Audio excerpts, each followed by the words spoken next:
रात के आखिरी पहर, जब गांव पर खामोशी यूं छाई होती है जैसे वक्त भी सांस रोके खड़ा हो, एक मिट्टी के घर में दो चिराग जल रहे थे। एक घर, मगर किस्मतें दो। इसी घर में दो भाई रहते थे। दोनों एक ही माँ की कोख से जन्मे, एक ही बाप की छांव में पले, मगर दिलों में फासले ऐसे जैसे दो किनारे। बड़ा भाई आंखों में हिसाब, बातों में फायदा और दिल में एक ही सवाल, मुझे और क्या मिल सकता है। छोटा भाई खामोश, झुकी नजरें, खुरदुरे हाथ और लबों पर शुक्र। उसका यकीन था कि जो मिला है वही काफी है। इसी रात बाप की चारपाई आंगन में पड़ी थी। सांसें उखड़ रही थी।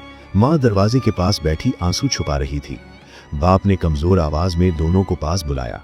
चिराग की लौ में उसकी आंखें दोनों के चेहरों पर टिक गई। बेटों, ये जमीन, ये घर तुम दोनों की अमानत है। बड़ा भाई के हाथ बेचैनी से हिले। छोटा भाई सर झुकाए खड़ा रहा। बाप की आंखें बंद हो गईं, चिराग कांप गया और उसी लम्हे वो खामोश जंग शुरू हो गई जो तलवारों से नहीं, नियतों से लड़ी जाती है। क्या विरासत सिर्फ जमीन बंटने का नाम होती है, या यहाँ से किस्मतें भी अलग हो जाती हैं? ये कहानी है दो भाइयों की, एक लालची, एक साबिर, और अंजाम ऐसा जिसने एक भाई को सब कुछ दिया और दूसरे से सब कुछ छीन लिया। बाप की तदफीन के बाद घर पर अजीब सी खामोशी छा गई। आंगन में वही मिट्टी, वही दीवारें, मगर अब हर चीज अजनबी लगने लगी थी। माँ ने दोनों बेटों को करीब बुलाया। उसकी आवाज कांप रही थी। बेटो, तुम्हारे बाप ने कभी किसी का हक नहीं खाया, तुम भी ऐसा मत करना। बड़ा भाई नजरें चुरा गया। उसके जहन में माँ के अल्फाज नहीं, जमीन के टुकड़े घूम रहे थे। कौन सा हिस्सा ज्यादा जरखेज है, कहाँ पानी आसानी से आता है और कौन सी जमीन बाजार के करीब है। अगली सुबह गांव के चंद बुजुर्ग इकट्ठे हुए। पीपल के दरख्त के नीचे विरासत की बात शुरू हुई। मिट्टी पर लकीर खींची गई। बड़े भाई ने फौरन कहा, भाई बड़ा हूं, जिम्मेदारियां ज्यादा हैं, बेहतर जमीन मुझे मिलनी चाहिए। छोटा भाई खामोश रहा। एक लम्हे को माँ ने उसकी तरफ देखा जैसे कुछ कहने का इंतजार हो, मगर उसने बस सर झुका लिया। बुजुर्ग ने पूछा, कुछ कहना है? वो धीरे से बोला, जो आप सब मुनासिब समझें। इसी लम्हे एक बुजुर्ग ने आहिस्ता से कहा, यह फैसला आज जमीन बांटेगा और कल रिश्ते भी बांट देगा। फैसला हो गया। बड़ी जमीन बड़े भाई के नाम, छोटा हिस्सा छोटे भाई को मिला। माँ की आंखों से आंसू बह निकले, मगर किसी ने ना देखे। वक्त गुजरा। बड़ा भाई अपनी जमीन पर खड़ा होकर मिट्टी को मुट्ठी में भरकर मुस्कुराया। अब देखना, इस साल सबसे ज्यादा फसल मेरी होगी। इसी लम्हे उसने कर्ज पर बीज खरीदे, मजदूर लगाए, हिसाब किताब बिठाया। उसकी जबान पर हर वक्त एक ही लफ्ज था, ज्यादा। इसी हफ्ते कुएं का पानी नीचे उतरने लगा था, मगर किसी ने इस पर ध्यान नहीं दिया। दूसरी तरफ छोटा भाई सुबह सवेरे अपनी कम जमीन पर उतरता, बीज बोते वक्त हाथ दुआ के लिए उठ जाते, या अल्लाह बरकत दे। एक शाम गांव में खबर फैली, बारिशें कम होगी, कहत का खदशा है। बड़े भाई ने दांत खींचे, पानी कम हुआ तो नर्ख बढ़ेंगे, फायदा ही फायदा। छोटा भाई आसमान की तरफ देखता रहा। बादल दूर थे, बहुत दूर, और इसी लम्हे फिजा में एक अनजानी बेचैनी फैल गई, जैसे कुदरत खुद फैसला करने वाली हो, लालच जीतेगा या सब्र। दिन गुजरने लगे। सूरज अब पहले से ज्यादा तेज लगने लगा था और जमीन की सांसें जैसे रुकने लगी हूं। खेतों की मिट्टी में दरारें पड़ने लगी और आसमान जैसे मुंह मोड़े बैठा था। बड़ा भाई हर सुबह खेत पर जाता, मिट्टी को ठोकर मारता और बड़बड़ाता, इतनी मेहनत, इतना खर्च, बारिश क्यों नहीं होती? फिर उसके जहन में एक और ख्याल जन्म लेने लगा। उसने गांव के बाहर से अनाज खरीदना शुरू किया, चुपके चुपके, और एक कच्चे कमरे में जखीरा करने लगा। दरवाजे पर मजबूत ताला और दिल में और मजबूत लालच। वो जानता था अगर किसी को खबर हो गई तो सब कुछ जब्त भी हो सकता है, मगर लालच ने खौफ पर पर्दा डाल दिया। जब कहत आएगा तब देखना, यही दाने सोना बन जाएंगे। दूसरी तरफ छोटा भाई अपनी कम जमीन पर हल चलाता रहा। फसल कम थी, मगर नीयत साफ थी। एक दिन पड़ोसी की औरत आई, आंखों में परेशानी थी। भाई, बच्चों के लिए थोड़ा सा अनाज, कुछ दिन से चूल्हा नहीं जला। छोटा भाई लम्हा भर रुका, फिर घर के कोने से थैला उठाया। ले जाओ, अल्लाह और दे देगा। ये बात आहिस्ता आहिस्ता पूरे गांव में फैल गई। कोई उसे बेवकूफ कहता, कोई दिल का अमीर। इसी दौरान माँ की तबीयत बिगड़ने लगी। रात को खांसी, दिन में कमजोरी। उसने दोनों बेटों को पास बुलाया। बेटो, वक्त आजमाइश का है, याद रखना, जो रोक लेता है वो खाली हो जाता है, और जो बांट देता है वो बच जाता है। बड़ा भाई खामोश रहा, मगर उसकी आंखों में चमक थी। अम्मा, आप फिक्र न करें, मैं सब संभाल लूंगा। मगर उसके अल्फाज खोखले थे। एक रात तेज आंधी चली, गोदाम की छत चरचराने लगी। बड़ा भाई चिराग लेकर दौड़ा। ताला अभी सलामत था, मगर मिट्टी में नमी उतर चुकी थी। हवा थम गई थी, मगर गोदाम के अंदर तकदीर हिल चुकी थी। उसने मुट्ठी में अनाज लिया, चंद दाने टूटकर बिखर गए, और पहली बार उसके दिल में खौफ ने दस्तक दी। क्या लालच वाकई हिफाजत करता है, या ये वो बोझ है जो सबसे पहले डूबता है? आंधी गुजर चुकी थी, मगर बारिश नहीं हुई थी। हवा नम थी, जमीन गीली नहीं। खेतों की प्यास वैसी ही रही, और आसमान फिर खामोश हो गया। चंद दिनों में गांव की उम्मीद भी सूखने लगी। फसलें कदावर होने से पहले ही मुरझाने लगी, बालियां दानों के बगैर रह गई। तब सबको समझ आ गया, ये बारिश की कमी नहीं, कहत की इब्तिदा है। बाजार में शोर मच गया। एक ही हफ्ते में अनाज नायाब हो गया। लोगों के चेहरे बदले बदले थे, आंखों में खौफ था। बड़ा भाई ये सब देख रहा था और मुस्कुरा रहा था। वो रात को गोदाम गया, चिराग की लौ में अनाज को देखा। ऊपर से सब ठीक लग रहा था। मैंने पहले ही सोच लिया था, वो खुद से बोला, अब ये दाने सोने के भाव बिकेंगे। अगले दिन वो बाजार पहुंचा, तराजू रखा, कीमत बताई। लोग चौंके, मगर मजबूरी थी। किसी ने आहिस्ता से कहा, यह तो जुल्म है। बड़ा भाई ने तराजू जोर से रखा। जुल्म? मैंने तो वक्त पर सोचा था। भाई, कुछ कम कर लो, किसी ने हाथ जोड़कर कहा। बड़ा भाई सर्द लहजे में बोला, कहत में रहम नहीं चलता। उसी वक्त गांव के दूसरे कोने में छोटा भाई कुएं के पास बैठा था। उसके पास ज्यादा अनाज नहीं था, मगर दिल में खौफ भी नहीं था। जो आया उसने थोड़ा सा बांटा। अल्लाह बड़ा है, वो बस इतना कहता। घर में मां की हालत बिगड़ रही थी, दवा के पैसे नहीं थे। छोटा भाई शाम को बड़े भाई के पास आया। भाई, अम्मा के लिए। आवाज कांप गई। बड़े भाई ने नजरें चुरा ली। अभी वक्त ठीक नहीं। उसे मालूम नहीं था, जो अनाज आंखों से महफूज लगता है, वो दिल से सड़ना शुरू हो चुका होता है। इसी रात गोदाम में नमी ने अपना काम शुरू कर दिया।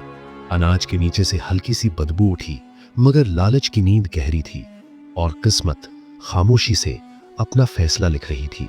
कहत की वो आहट, जिसका जिक्र लोग पहले आहिस्ता आवाज में करते थे, अब हकीकत बन चुकी थी। ये अब सिर्फ खेतों तक महदूद नहीं रहा था, ये घरों के अंदर दाखिल हो चुका था। गांव की गलियां सुनसान थीं, चूल्हों की आग बुझने लगी थी, बर्तन खाली पड़े थे, और बच्चों के रोने में अब जिद नहीं, कमजोरी थी। लोग एक दूसरे के चेहरों से नजरें चुरा रहे थे, जैसे भूख शर्मिंदगी बन गई हो। बड़ा भाई सुबह गोदाम पहुंचा। कदम भारी थे। ताला खोला तो अंदर से उठती बदबू ने उसे रोक लिया। चिराग करीब किया तो दिल दहल गया। ऊपर की बोरियां ठीक लग रही थी, मगर नीचे हाथ डाला तो दाने उंगलियों के बीच बिखर गए, नम, सड़े हुए, बेजान। कुछ में कीड़े रेंग रहे थे। नहीं, ये नहीं हो सकता। उसकी आवाज कांप गई। वो घबराकर बोरियों को उलटने लगा। जितना देखता उतना ही सब कुछ खत्म होता जा रहा था। जिस अनाज को उसने दौलत समझकर संभाला था, वो अब मिट्टी बनता जा रहा था, और अब कोई खरीदार नहीं था। इसी वक्त गोदाम के बाहर आवाजें आईं। कर्ज खा खड़े थे। वक्त पूरा हो गया है, एक ने सर्द लहजे में कहा। बड़ा भाई बाहर निकला, मगर जुबान साथ नहीं दे रही थी। बस थोड़ा सा वक्त दे दो। वो वापस अंदर आया। चिराग दीवार से टकराकर बुझ गया। अंधेरे में उसने पहली बार अपने दिल की धड़कन सुनी, खौफ से भरी हुई। इसी लम्हे गांव के दूसरे कोने में छोटा भाई अम्मा के पास बैठा था। घर में बस एक ही रोटी बची थी। उसने बगैर सोचे उसे दो हिस्सों में तोड़ा। एक माँ के हाथ में रखी, एक खुद खा ली। माँ ने कमजोर मुस्कुराहट के साथ कहा, बेटा, जो बांटता है वो खाली नहीं रहता। रात गहरी हो गई। बड़ा भाई खेत के किनारे अकेला बैठा था। मिट्टी मुट्ठी में भरकर उसने जमीन पर दे मारी। मैंने सब कुछ अपने लिए रखा था। उसकी आवाज टूट गई, और पहली बार उसे समझ आया, कहत सिर्फ अनाज का नहीं होता, कभी कभी ये इंसान के दिल में उतर जाता है। अब सवाल ये था, क्या सब्र के दरवाजे अभी भी खुले थे, या लालच सब कुछ बंद कर चुका था?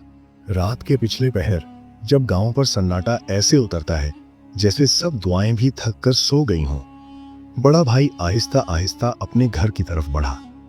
कदमों में वो गुरूर नहीं था जो कभी बाजार में झलकता था। आज वही कदम लड़खड़ा रहे थे। दरवाजा खोला तो माँ की खांसी ने उसका इस्तकबाल किया, कमजोर, टूटी हुई। चराग की मध्यम रोशनी में माँ का चेहरा जर्द पड़ चुका था। छोटा भाई चारपाई के पास बैठा उसके माथे पर हाथ रखे हुए था। बड़े भाई ने नजरें झुका ली। अम्मा, आवाज भर आ गई। माँ ने आंखें खोली। उसे देखकर हल्की सी मुस्कुराहट आई। आ गया है। वो पास बैठ गया। एक लम्हा खामोशी रही, फिर उसके दिल का बोझ जबान पर आ गया। मैं सब हार गया हूं, अनाज, इज्जत, सब कुछ। छोटा भाई ने उसकी तरफ देखा। उस नजर में कोई ताना नहीं था, बस दुख था। माँ ने कमजोर हाथ उठाया और बड़े भाई की हथेली पर रखा। बेटा, हार वो नहीं जाता जो खाली हो जाए, हार वो जाता है जिसका दिल खाली हो जाए। ये अल्फाज तीर की तरह उसके सीने में लगे। ये अल्फाज तीर की तरह उसके सीने में लगे। अगली सुबह गांव में एक अजीब खबर फैली। बड़ा भाई अपने घर के सामने खड़ा था। जो थोड़ा बहुत अनाज बचा था वो थैले में डालकर बांट रहा था। वही लोग जिन्हें उसने कल धुतकारा था आज उसके सामने खड़े थे। मेरे पास ज्यादा नहीं, वो धीरे से बोला, मगर जो है सबके लिए है। लोग हैरान थे। कुछ ने आंसू छुपाए, कुछ ने दुआ दी। छोटा भाई दूर खड़ा सब देख रहा था। उसने पहली बार अपने बड़े भाई को हल्का होते देखा। उसके लबों पर शुक्र था, आंखों में नमी। इसी दिन आसमान पर बादल जमा होने लगे। शाम को हवा बदली, मिट्टी की खुशबू उठी। पहली बूंद गिरी, फिर दूसरी। बारिश शुरू हो चुकी थी। बड़ा भाई आसमान की तरफ देखता रहा। ये बारिश सिर्फ जमीन पर नहीं बरस रही थी, ये उसके दिल को भी धो रही थी। मगर सवाल अभी बाकी था, क्या ये तब्दीली वक्त पर आई थी या कुछ जख्म ऐसे थे जो बारिश भी नहीं भर सकती। बारिश 3 दिन और 3 रातें बरसती रही। मिट्टी ने पहली बार सुकून की सांस ली। खेतों में सब्जा आहिस्ता आहिस्ता लौटने लगा, जैसे जमीन ने हार मानने से इनकार कर दिया हो। गांव में उम्मीद की हल्की सी लहर दौड़ गई, मगर जख्म अभी ताजा थे। छोटा भाई सुबह सवेरे खेत पर पहुंचा। बारिश ने उसकी थोड़ी सी जमीन को भी नई जान दे दी थी। वो मिट्टी को हाथ में लेकर मुस्कुराया, या अल्लाह, तेरा शुक्र है। इसी वक्त गांव के चंद लोग आए, वही लोग जो कहत के दिनों में उसके दर पर आए थे। भाई, हमें तुम पर भरोसा है, अगली फसल के लिए तुम्हारी रहनुमाई चाहिए। छोटा भाई चौंका, मगर सर झुकाकर बोला, मैं कोई बड़ा आदमी नहीं, बस जो जानता हूं वही बताऊंगा। दूसरी तरफ बड़ा भाई खेत के किनारे खड़ा ये सब देख रहा था। कभी यही लोग उसके नाम से डरते थे, आज उसकी तरफ देख भी नहीं रहे थे। दिल में चुभन उठी, मगर इस चुभन में अब गुरूर नहीं था, निदामत थी। शाम को मां की तबीयत कुछ संभली। उसने दोनों बेटों को पास बुलाया। आज मैंने एक चीज देखी है। उसकी आवाज कमजोर मगर साफ थी। लालच ने तुम्हें तन्हा कर दिया और सब्र ने तुम्हें लोगों से जोड़ दिया। बड़ा भाई की आंखों से आंसू बह निकले। अम्मा, अगर वक्त वापस आ जाए तो। मां ने उसके मुंह पर हाथ रख दिया। वक्त वापस नहीं आता बेटा, मगर नीयत बदल जाए तो रास्ता बदल जाता है। अगले दिन बड़ा भाई छोटे भाई के पास आया। उसके हाथ में कागज था, जमीन के कागजात। ये सब तुम रख लो, मैं अकेला इसका हकदार नहीं था। छोटा भाई घबरा गया। भाई, ये इंसाफ नहीं। बड़ा भाई ने सर झुका दिया। ये इंसाफ नहीं, कफ्फारा है। दूर कहीं अजान की आवाज गूंजी। गांव की फिजा बदल चुकी थी। मगर अब सवाल ये था, क्या सिर्फ जमीन बांटने से दिल भी साफ हो जाते हैं या असल इम्तिहान नीयत का होता है? अजान की आवाज खत्म हुई तो गांव पर एक अजीब सी खामोशी छा गई। वो खामोशी जिसमें फैसले जन्म लेते हैं। छोटा भाई कागजात हाथ में लिए देर तक खड़ा रहा।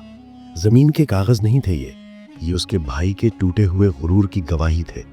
वो आहिस्ता से बोला, भाई, अगर जमीन बांटने से सब ठीक हो जाता तो कहत दिलों में ना आता। बड़ा भाई ने सर उठाकर देखा। आंखों में सवाल था, खौफ भी। फिर मैं क्या करूं? छोटा भाई ने कागजात वापस उसके हाथ में रख दिए। जमीन हमारी माँ की अमानत है, इसे वापस माँ के नाम कर दो। हम दोनों मेहनत करेंगे साथ। ये अल्फाज बड़े भाई के लिए सबसे भारी थे। साथ चलना, बराबर होकर। एक लम्हे को उसका दिल लर्जा, फिर उसने गहरी सांस ली और सर हिला दिया। अगले दिन गांव ने वो मंजर देखा जो कभी किसी ने सोचा न था। दोनों भाई एक ही खेत में हल चला रहे थे। न आगे कोई न पीछे कोई, पसीना एक जैसा, मिट्टी एक जैसी। लोग रुके, देखते रहे। कोई बोला, वक्त वाकई बदल गया है। कोई बोला, नहीं, आदमी बदला है। माँ चारपाई पर बैठी ये सब देख रही थी। उसकी आंखों में आंसू थे, मगर ये आंसू तहत वाले नहीं थे, ये शुक्र के थे। कुछ दिन बाद गांव में एक अजनबी आया। मुसाफिर था, अनाज खरीदना चाहता था। उसने नर्ख पूछे। बड़ा भाई आगे बढ़ा तराजू सीधा रखा और मुनासिब कीमत बताई। मुसाफिर चौंका। कहत के बाद भी? बड़ा भाई ने धीरे से जवाब दिया, कहत गुजर गया है, कम से कम मेरे दिल से। छोटा भाई ये सुनकर खामोश मुस्कुरा दिया। सूरज ढलने लगा। दोनों भाई खेत के किनारे बैठ गए। हवा में नमी थी, मगर अब ये नमी सड़न नहीं, जिंदगी की अलामत थी। कहानी यहां खत्म नहीं हुई, मगर लालच यहां खत्म हो चुका था। फसल पकने का दिन आ गया। वही जमीन जो कुछ माह पहले प्यासी थी, अब सुनहरी बालियों से भरी हुई थी। हवा चलती तो खेत यूं लहराते जैसे जमीन खुद शुक्र अदा कर रही हो। गांव के लोग खेत के किनारे जमा थे। किसी की आंखों में उम्मीद थी, किसी में हैरत। बड़ा भाई खामोश खड़ा था। उसकी नजर फसल पर नहीं, अपने हाथों पर थी। वही हाथ जो कभी नाप तोल में झुक जाते थे। छोटा भाई उसके पास आया, कंधे पर हाथ रखा। देखो, सब्र ने जवाब दे दिया। उसी लम्हे मुसाफिर फिर आया। इस बार वो खाली हाथ नहीं था। उसने मुनासिब कीमत दी, तराजू सीधा रहा और सौदा इज्जत से तय हुआ। गांव ने देखा, नफा कम था मगर सुकून ज्यादा। मां को खेत तक लाया गया। उसने सुनहरी बालियों को छुआ, आंखें बंद की और आहिस्ता से कहा, यह फसल जमीन की नहीं, नीयत की है। बड़ा भाई मां के कदमों में बैठ गया। आवाज टूट गई, अम्मा, अगर उस दिन मैं बांट लेता। मां ने बात काट दी। अगर से कुछ नहीं बदलता बेटा, बदलता है वो जो आज करता है। शाम ढली, आजान गूंजी। दोनों भाई साथ खड़े थे, न बड़ा न छोटा। गांव में उस दिन अनाज बांटा गया। कीमत नहीं पूछी गई। भूख कम हुई और दिल हल्के हो गए। रात को पीपल के नीचे चिराग जलाया गया। लोग खामोश थे। कहानी खत्म हो रही थी, मगर सबक बोल रहा था।